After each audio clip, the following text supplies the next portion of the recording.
Hello there, my name is Retro. I used to talk about animation, cartoons, or whatever animation I can get in my hands on. And today we review Dicktown Season 2 from FX. And this series is, let's face it, it's sort of a hidden gem because Dicktown was sort of the show that you don't expect to be good, but it is. It's something that starts slow and getting better each season. Now, Season 2, once again, really blows you away, especially with Season 2 sort of focus on one thing, sort of a development of John and David, trying to be mature, trying to be adult cases, not kiddie cases. This is our time. We have to press ourselves older, talk to our own age.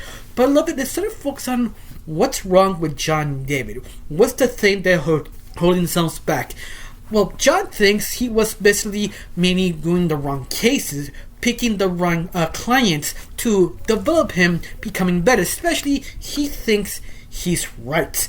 The most part, yeah, he's true. The guy is very clever, very smart, but that's sort of holding his back, especially what happened to his first case who made him famous. Because in the whole series, Season 2, there always been this Barker chick kid harassing them over and over again. You find out who this Barker chick really was, a character who come out of the first case of John and David. That basically the case that made him famous, because Jake pointed out Kitty, she's the perp who stole the trophy.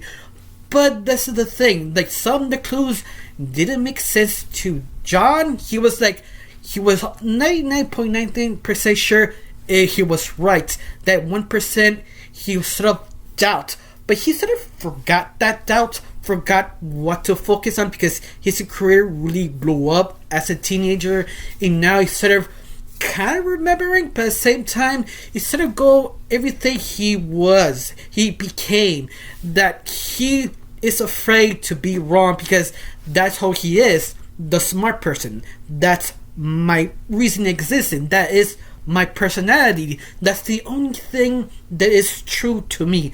Especially how his life sort of sucks, and you understand. Yeah, I do understand why he's sort of trying not to admit he was wrong on his first case, and you can see him sort of kind of falling apart, especially with his best friend David, that he sort of go on a night crisis. In other words, that he's trying to pull himself also very top, trying to grow up, start living with his parents, trying to get a real job, but at the same time he getting inspirational quotes, weird things from this book about this quack who trying to motivate him to become better, to become the pterodactyl.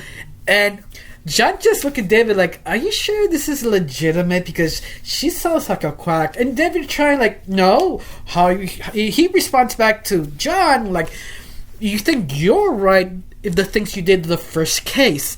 And that's sort of interesting because both characters trying to mature, develop, become better people, but at the same time their life still sucks, but at the same time they don't know if they're doing the right thing or not. You know, that's why I found sort of fascinating how both of them friendship sort of broken down for a few episodes, like how John doesn't trust David and David doesn't trust John. Especially you have this falling out in almost the final 2 episodes. But I love it. They sort of needed that sort of me time to actually realize the situation. How basically David realized the quack he was listening was truly a quack or a con artist, and he feels like a huge idiot. But at the same time, you understand why he believed so much about this crazy therapist.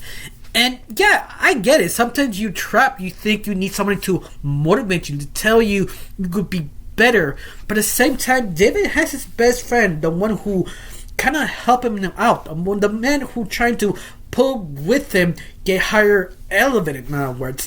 And John the same thing to David, because David need John need David, especially when John is wrong and David trying to maybe convince him, maybe rethink it again.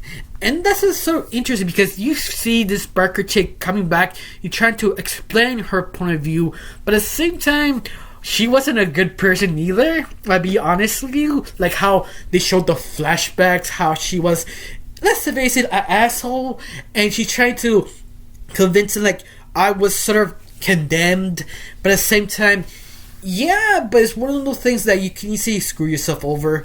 Even they could go back in time and fix that mistake. 100 chance that she will be kicked out once again because she wasn't really a good student. And she admits it. She probably go the same path over and over again. But once more, and that's sort of interesting to see Jack and David sort of figuring it out. Especially Jack, that he needed his me time and how he sort of figured he was wrong with the crab metaphor and a weird little tricycle bucket or whatever that thing is. And like that's sort of a weird episode. He had to team up with this kid called Lance, and Lance is sort of an asshole, mistreating him, but at the same time the kid needs help. And how Jack and Lance sort of have this weird, not really a son-father moment, but they're not related because Lance needed him that moment. It's a sort of weird situation, but it was completely hilarious. But it's something I think Jack needed, that sort of changed your perspective for a few seconds to figure it out. Especially what happened to David, that you find out he was basically hanging out with Jack's dad and paying rent with his dad, and that's sort of weird when he came in seeing David hugging his dad. That's sort of kind of a gay romance or bromance. It's weird. It's something that's just so hilarious out of left field. It's just, I couldn't stop laughing that moment. If you've seen the season, you know what I'm talking about. But besides that, I did love this series. That's sort of, sometimes you need to radically change yourself, or at least understand, yeah, you make mistakes, no one is perfect, it's just admit you're wrong and just sort of continue, just self-improve. You don't need to change that much, just enough to feel you go in some perfect direction. In other words, all of that I enjoy, especially the references of with that game crossover, no, Animal Crossing, and also that huge reference of Tintin, that kind of European kid that he's not really European, but he's sort of a douche, but at the very end he's just a talkie-walkie reference of Tintin. That episode was fun for me. I mean, it wasn't perfect. I prefer the Animal Crossing reference episode, but all of that, this season was solid, especially what happens to the very end. They went to John's memory palace.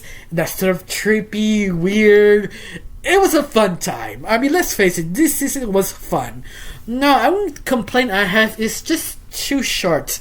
I always want this series to be longer, give it more episodes, or at least extend the 10 minutes to 20 episodes, something like that. But besides that, this season was great. I highly recommend it. If you want more adult animated series, go watch it in FX or on Hulu.